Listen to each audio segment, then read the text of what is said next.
30 ஆண்டு காலம் ஈழத்தமிழர்களுக்காகவே போராடிய இயக்கம் சிறுத்தைகள் இயக்கம் தேர்தல் அரசியலில் ஒரு நிலைப்பாடு எடுத்ததற்காக சிறுத்தைகள் இயக்கத்தை எவ்வளவு கொச்சையாக விமர்சிக்க முடியுமோ அவ்வளவு கொச்சையாக இந்த மண்ணிலே சிலர் விமர்சித்தார்கள். அது அரசியல் அறியாமையது. நட்பு சக்திகளை இழப்பது என்பது அரசியல் அறியாமையது. தேர்தல் தொடர்பான அரசியல் நிலைப்பாடுகள் என்பது முற்றிலும் வேறானது.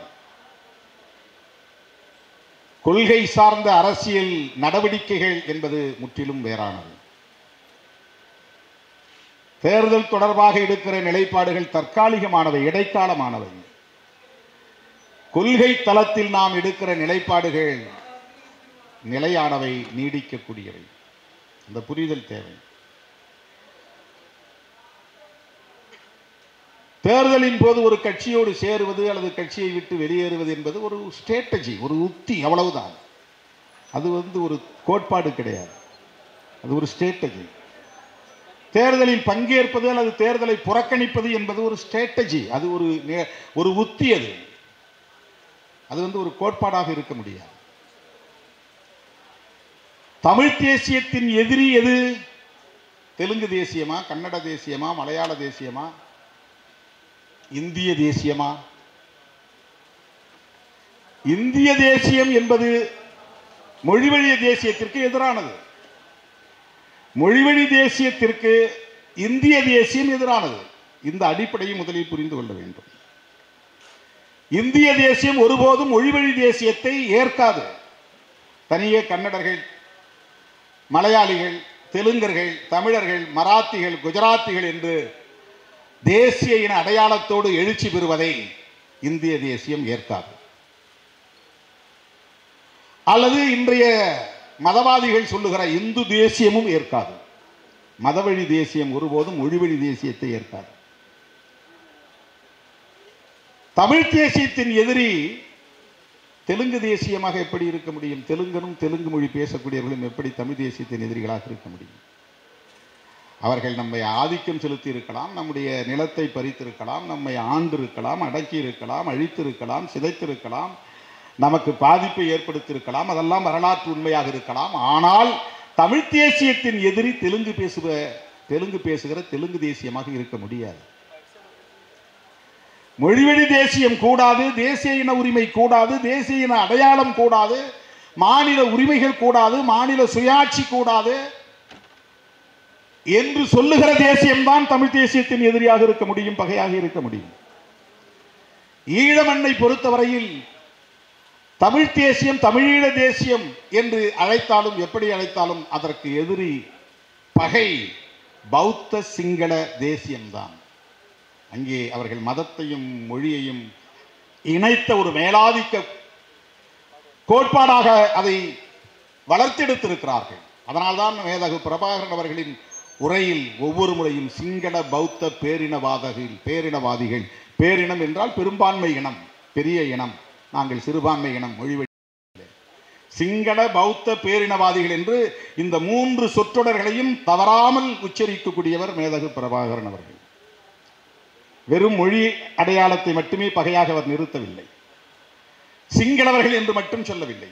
சிங்கள பௌத்த பேரினவாதிகள், பேரினவாதம், அவர்கள்தான் எங்கள் பகை. இந்த 3 சொற்றொடர்களை நீங்கள் திரும்ப திரும்ப கவனிக்க வேண்டும். அவர் பேசிய அத்தனை மாவீரர் நாள் உரையிலும் ஒரு இடத்தில் கூட இந்திய அரசுக்கு எதிராக ஒரே ஒரு சொல்லை கூட அவர் பேசியிருக்க மாட்டார். அதுதான் ஸ்ட்ராட்டஜி, அதுதான் உத்தி. இந்திய அரசை பகைத்து முரண்படுத்திக் கொள்வதனால் எந்த பயனும் இல்லை. அப்படி செய்வது சரியான அணுகுமுறையும் இல்லை, அரசியல் உத்தியும் இல்லை. இதை உணர்ந்தவர் அண்ணன் மேதகு பிரபாகரன் அவர்கள். அப்படி என்றால் இந்திய அரசு துரோகம் செய்யவில்லையா? செய்தது. படுகொலை செய்யவில்லையா? செய்தது. தமிழர்களுக்கு எதிரி இல்லையா? எதிரிதான். இன்னும் எதிராக இல்லையா? எதிராக இருக்கிறது. ஆனாலும் இந்திய அரசை பகை முரணுக்கு கொண்டு போய் நிறுத்தக்கூடாது. இதுதான் ஸ்ட்ராட்டஜி, இதுதான் அரசியல் உத்தி, இதுதான் மேதகு பிரபாகரன் அவர்களின் நிலைப்பாடு. அதை போல நாம் ஒரு தேசியத்தை முன்னெடுக்கிற போது சாதி அடிப்படையிலே தமிழர்களை நசுக்குகிற அரசியல், ஒடுக்குமுறை, ஆதிக்கம், சாதி வெறி, இதை பற்றி தமிழ் தேசியம் என்ன நிலைப்பாடு வைத்திருக்கிறது என்கிற கேள்வி வருகிறது. அதற்கு உணர்ச்சி பாவலர் ஐயா காசி ஆனந்தன் ஒரு நிலைப்பாட்டை எடுத்திருக்கிறார். 20 வயதிலேயே அரசியல் புரிதல் இல்லாமல் என்னதான் நாம் விடுதலை போராட்டத்தை முன்னெடுத்தாலும் ஏதாவது ஒரு இடத்திலே நாம் தடுமாறி போவோம். நட்பு சக்திகள் யார், பகை சக்திகள் யார், மூர்க்கமாக எதிர்க்கப்பட வேண்டியவர்கள் யார், தோழமையோடு அரவணைத்துக் கொள்ளப்பட வேண்டியவர்கள் யார் என்பதிலே நமக்கு ஒரு குழப்பம் இருந்தால் நம்மால் முன்னேற முடியாமல் போய்விடும். நான் 2009 முள்ளிவாய்க்கால் இனக்கொலை நிகழ்ந்த போதே ஒன்று சொன்னேன். இதை யாரும் கவனிக்கவில்லை.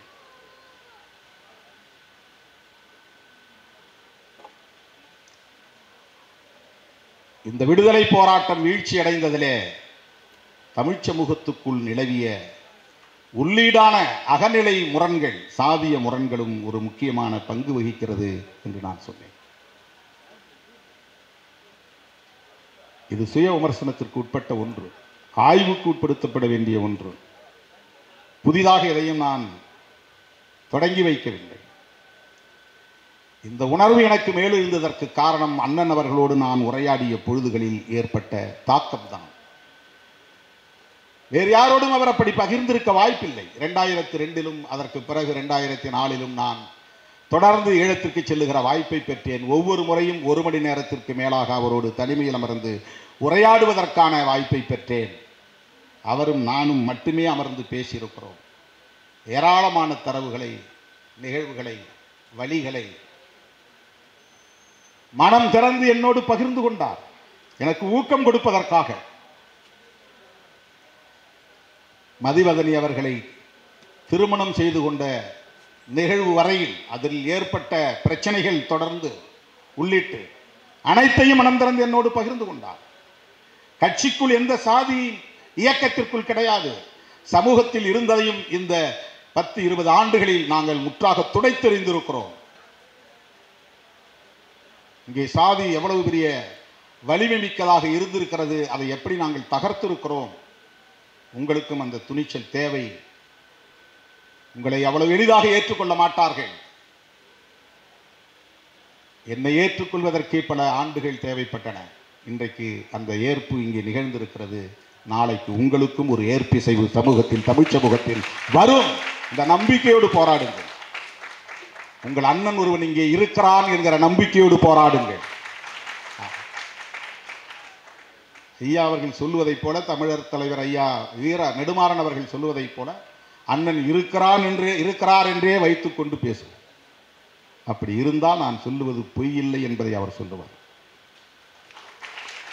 அவருக்கும் எனக்கும் இடையிலே நடந்த உரையாடல். இந்த படங்கள், வீடியோ இதெல்லாம் எடுத்துகிட்டு போகாதீங்க. ஜெயலலிதா உங்களை பிடிச்சி உள்ளே போட்டாலும் போட்டுருவாங்க, தேவையில்லை, எல்லாம் இங்கேயே இருக்கட்டும். ஈழம் மலரும் போது உங்களை அழைப்பேன், அப்போது பத்திரமாக உங்கள் கையில் நான் ஒப்படைப்பேன் என்று சொன்னார் அண்ணன் அவர்கள். அவரோடு உட்கார்ந்து சாப்பிட்டது, உரையாடியது எல்லாம் வீடியோக்களாக பதிவு செய்யப்பட்ட காட்சிகள், புகைப்படங்கள் அனைத்தையும் கையிலே இருந்த அவ்வளவு ஃபில்ம் எல்லாவற்றையும் வாங்கி கொண்டார். கொடுத்துட்டு போங்க தம்பிங்க. தமிழ் சமூகத்தில், ஈழத்தமிழ் சமூகத்தில் நிலவிய சாதிய முரண்கள் குறித்து வேறு எவரிடமும் அவ்வளவு தூரம் அவர் மனம் திறந்து பகிர்ந்திருக்க வாய்ப்பே இல்லை. என்னிடத்தில் அவர் பேசினார்.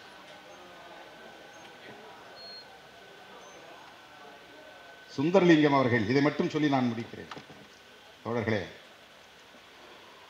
1958 வவுனியாவில் நடைபெற்ற தமிழரசு கட்சி மாநாட்டில் உரையாற்றிய சுந்தரலிங்கம் அவர்கள், சிங்கள இனவெறியர்களே, வடக்கு நோக்கி சிங்கள படைகள் நகரும் காலம் விரைவில் வரும் என்று கூறுகிறீர்கள், வந்து பாருங்கள், எங்கள் மண்ணில் காடுகள் சுடும் என்று 1000 புயலாய் வெடித்ததை வரலாறு பதிவு செய்திருக்கிறது. அப்படி பேசியவர். தலை நிமிர்ந்து நின்ற சுந்தரலிங்கம் அவர்களின் வாழ்வில் பிற்காலத்தில் ஏற்பட்ட தடுமாற்றத்தை, தலைக்குனிவை இந்நூலில் பதிவு செய்வதை என்னால் தவிர்க்க முடியவில்லை. இது அவர் எழுதாமல் இருக்கலாம் சொல்றாரு. இதை பதிவு செய்யாமல் என்னால் இருக்க முடியவில்லை, தவிர்க்க முடியவில்லை. சிறைச்சாலையில் நான் இருந்த காலகட்டத்தில் தான் வெளியே பெருமைமிக்க சுந்தரலிங்கம் அவர்களின் வாழ்க்கை சிறுமையுற்று கலங்கப்பட்டது. இவர் ஜெயிலில் இருக்கிறார். அப்ப இது நடக்குது. மாவிட்டபுரம் கந்தசாமி கோயிலில் தாழ்த்தப்பட்ட மக்கள் கோயில் நுழைவு போராட்டம் நடத்திய போது சுந்தரலிங்கம் அவர்கள் கோயில் வாசலில் கைத்தடியோடு நின்று போராளிகளை தடுத்து நிறுத்தி மாபெரும் பழிக்காலானார். உள்ள நுழையாதீங்க, எஸ்சி பசங்க யாரும் உள்ள நுழையாதீங்க, சிறைச்சாலையில் இருந்த என் நெஞ்சின் சிறை உடைத்துக் கொண்டு சினம் பொங்கிற்று. சுட சுட 4 வரிகளை ஓர் அஞ்சல் அட்டையில் எழுதி சுந்தர் என்கிற சுந்தரலிங்கம் அவர்களுக்கு நான் அனுப்பினேன். அதுல அவுன்சு, ராத்தல், அந்தர், தொன் இதெல்லாம் நிறுத்தல் அளவைக்கு பயன்படுத்தக்கூடிய சொற்கள். அதையும் அவர் எழுதுறார். அதுவும் நமக்கு எஜுகேட் பண்றார். அங்கே பயன்படுத்தக்கூடிய கிலோன்னு சொல்றோம் இல்லையா, அப்போ அந்த காலத்தில் ராத்தல் அப்படின்னு சொல்லுவாங்க, அந்தர்ன்னு சொல்லுவாங்க, தொன்னு சொல்லுவாங்க. அதை எழுதுறார். 112 ராத்தல் ஓர் அந்தர், அதாவது 100 வெயிட். இதுதான் என்று நான் சுந்தரலிங்கம் அவர்களுக்கு அனுப்பி வைத்த இடி சுமந்த அஞ்சல் அட்டை. சுந்தரலிங்கம் இல்லையா, அதனால் சுந்தர், உன் மண்டையில் கல்வி ஒரு அந்தர், அதாவது 112 ராத்தல். உன் மண்டையில் கல்வி இருக்கு, எஜுகேஷன் படிச்சிருக்கிற. உன் மண்டையில் கல்வி ஒரு அந்தர், களிமண் ஒரு அந்தர். களிமண்ணு இருக்குது, ஒரு பக்கம் கல்வி இருக்கு, இன்னொரு பக்கம் களிமண் இருக்கு. உன்னை சும்மா விடமாட்டார் மாவிட்டபுர கந்தர். அது கந்தர் கோயில், அது முருகன் கோயில். அது இது அப்போ 20 வயசில் அவர் எழுதிய கவிதை அஞ்சல் அட்டையில். ஏன்னா அவர் ஜெயிலில் இருக்கிறார். அவருக்கு சிறையில் இருக்கும்போது தகவல் வருது, இந்த மாதிரி ஒரு போராட்டம், கோயில் நுழைவு போராட்டம் நடந்துச்சு. அந்த போராட்டத்தில் சுந்தரலிங்கமே போய் நின்னால் நினைச்சு யாரும் உள்ள நுழைய விடாமல் தடுத்திருக்கிறார்னு ஒரு செய்தி. தன் வரலாற்று நூலில் இதை அவர் பதிவு செய்வது எவ்வளவு நேர்மையான போராளி என்பதை நமக்கு உணர்த்துகிறது. ஒன்றை நான் சொல்லுகிறேன் தோழர்களே, சாதியத்திற்கு தீர்வை தேடாமல் தமிழ் தேசியம் வெற்றி பெற வாய்ப்பே கிடையாது. இந்திய தேசியம் என்பது இங்கே இந்து தேசியமாகத்தான் இருக்கிறது. இந்து தேசியம் என்பது சாதிய தேசியமாகத்தான் இருக்கிறது. இங்கே பார்ப்பனர் அல்லாதவர்கள்தான் இதை தூக்கி பிடித்து கட்டி காப்பாற்றிக் கொண்டிருக்கிறார்கள். இதை நான் வெளிப்படையாக உரையாடாமல், இதற்கு ஒரு தீர்வை தேடாமல் அடுத்த அங்குலம் கூட நம்மால் நகர முடியாது. பிஜேபி கொடியை ஊர் ஊராக போய் ஏற்றுகிறார்கள், பிஜேபி சின்னத்தை ஊர் ஊராக போய் வரைகிறார்கள். திருமாவளவன் தமிழ் தேசியத்திற்காகவும் தமிழீழத்திற்காகவும் உழைக்கிற மக்களின் ஒற்றுமைக்காகவும் போராடி கொண்டிருக்கிற நிலையில் அவன் கொடியை அறுத்தெறி என்று சொல்லுகிறார்கள். திருமாவளவன் நட்பு சக்தியா பகை சக்தியா? இதிலே நமக்கு ஒரு தெளிவு வேண்டுமா வேண்டாமா? இதையெல்லாம் விட்டுவிடு நாம் தமிழராய் சேருவோம் என்றால் இது ஹம்பக், இது மோசடி, இது ஏமாற்று வேலை. இதையெல்லாம் உரையாடாமல் தமிழ் தேசியத்தை வென்றெடுத்து விட முடியாது. வெறும் மொழி உணர்வு, இன உணர்வு தமிழ் தேசியம் ஆகாது. தமிழ் தேசியத்தின் பகை, உண்மை பகை எது என்பதை கண்டறியக்கூடிய கோட்பாட்டு புரிதல் தான் உண்மையான தமிழ் தேசியத்திற்கு வழிவகுக்கும். சனாதன எதிர்ப்பில் தான் தமிழ் தேசியம் அடங்கி இருக்கிறது. சமத்துவ அரசியலில் தான் தமிழ் தேசியம் அடங்கி இருக்கிறது. மகளிர் விடுதலையில் தான் தமிழ் தேசியம் அடங்கி இருக்கிறது. இந்த புரிதல் இல்லாமல் நாம் அனைவரும் மொழியால் தமிழர்கள், இனத்தால் தமிழர்கள் என்கிற உணர்வு மட்டுமே போதாது என்பதுதான். அவ்வளவு பெரிய ஒரு போராளி, ஈழத்தமிழர்களுக்காக, தமிழ் ஈழத்திற்காக தன்னை ஒப்படைத்துக் கொள்ளக்கூடிய அளவுக்கு போர்க்குணம் வாய்ந்த ஒரு பாத்திரம். சக உடன் பிறந்த தமிழர்களை சாதியின் பெயரால் தடுத்து நிறுத்துகிற உளவியல் மேலோங்கி இருக்கிறது என்றால் எங்கே தமிழ் ஈழத்தை வென்றெடுக்க முடியும்?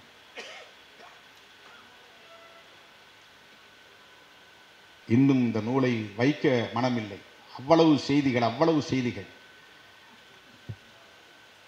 அதாவது நாகர்கள் எப்படி வாழ்ந்தார்கள், தேவநேய பாவாணர் நாவலம் தேயத்தை பற்றி என்ன எழுதியிருக்கிறார்,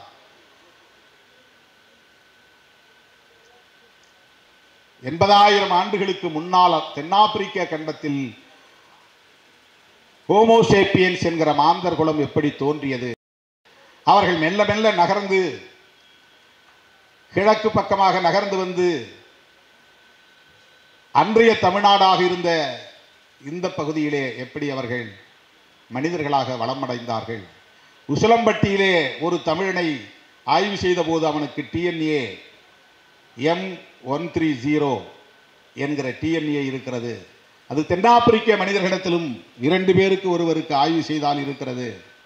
இவர்கள்தான் ஆதி மனிதர்கள். மனிதன் தோன்றிய காலம் இந்த டிஎன்ஏ மூலம் உறுதி செய்யப்படுகிறது என்கிற இந்த வரலாற்றை எல்லாம் நமக்கு கற்பிக்கிறார். தமிழ் தோன்றியது எப்போது, சிங்களம் தோன்றியது எப்போது, அதில் முக்கியமான ஒரு செய்தியை அவர் சொல்லுகிறார். புரட்சியாளர் அம்பேத்கர் அவர்கள் இந்தியா முழுவதும் வாழ்ந்த நாகர்கள் பேசிய மொழி தமிழ் மொழிதான். வடக்கே வாழ்ந்த தமிழ் பேசிய நாகர்கள் தான் இன்றைக்கு வேறு இனமாக திரிந்து போயிருக்கிறார்கள், பிற மொழி பேசக்கூடியவர்களாக மாறி போயிருக்கிறார்கள் என்பதை ஐயா அவர்கள் இங்கே பதிவு செய்கிறார். அம்பேத்கருடைய கருத்தில் இருந்து மேற்கோள் காட்டுகிறார். இப்படி அவர்கள் வடகிழக்கு திசையை நோக்கி போனார்கள், மேற்திசையை நோக்கி போனார்கள். அப்படி போனவர்கள் மறுபடியும் திரும்பி வருகிறார்கள். அவர்கள் வருகிற போது ஆரியர்களாக மாறி வருகிறார்கள். போனவர்கள் தமிழர்களாக போனார்கள், வரும்போது ஆரியர்களாக அந்த இனம் மாறிவிட்டது. பல தலைமுறைகளாக மாறுகிற போது அவர் மொழி மாறிவிட்டது, இனம் மாறிவிட்டது, அவன் தோளின் நிறம் மாறிவிட்டது, அவன் வாழ்க்கையின் முறை மாறிவிட்டது. ஆனால் முதலில் தோன்றிய ஹோமோசேப்பியன்ஸ் திராவிடனாய், தமிழனாய் அல்லது நாகர் இனத்தை சார்ந்தவனாய் அவன் பரிணாமம் பெற்று பல்வேறு நிலங்களுக்கு போய் அவன் பல தலைமுறைகளை கடந்து பல ஆயிரம் ஆண்டுகளை கடந்து அவன் திரும்பி வருகிற போது இந்த மண்ணுக்கு அவன் ஆரியனாய் வருகிறான், வேதமொழியை கொண்டு வருகிறான். அதே போல இலங்கை தீவில் வாழ்ந்தவர்கள் அத்தனை பேரும் தமிழர்கள். அவர்கள் தங்களுக்கான மதமாக சிவமதத்தை ஏற்றுக்கொண்டவர்கள், சிவநெறியினர். அவர்களில் ஒரு பிரிவினர் பௌத்தத்தை ஏற்றுக்கொள்கிறார்கள். பௌத்த தமிழனும் சிவமத தமிழனும் இரண்டு பேரும் தான் ஒருவருக்கொருவர் முட்டிக்கொள்கிறார்கள், மோதிக்கொள்கிறார்கள்.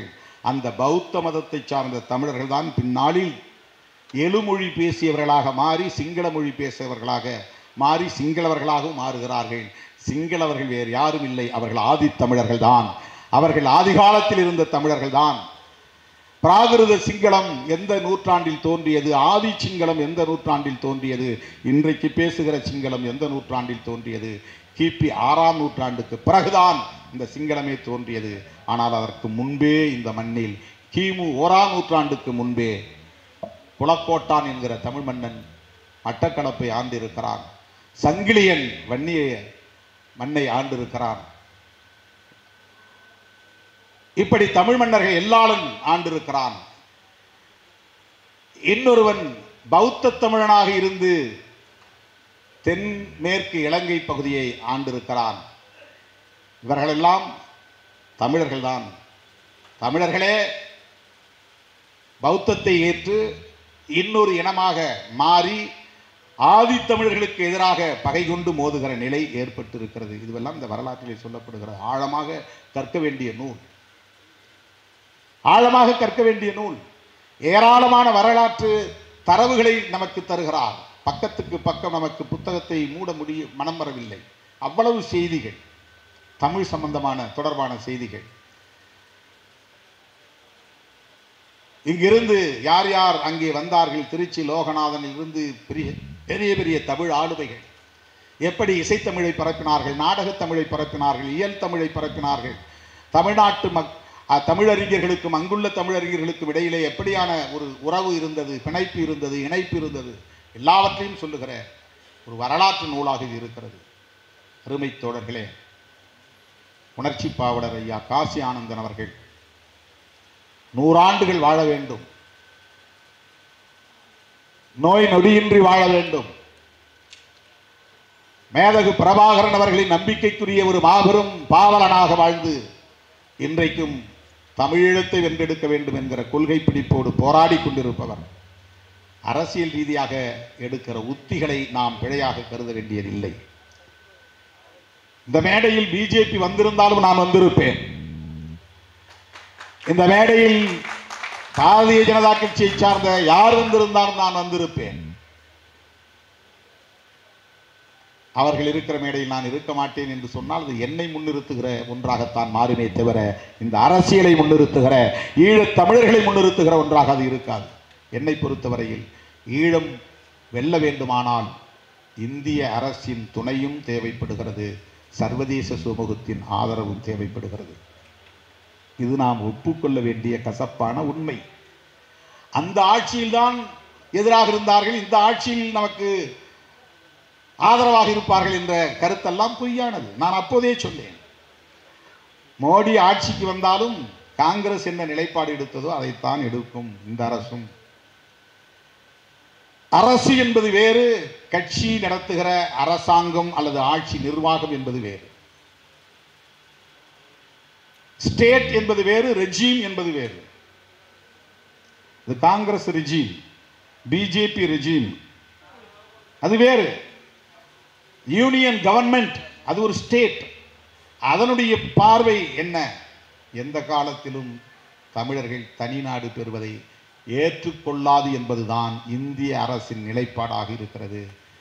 நாளைக்கு யார் ஆட்சிக்கு வந்தாலும் அதை அப்படியே கட்டி காப்பாற்றுவார்கள்.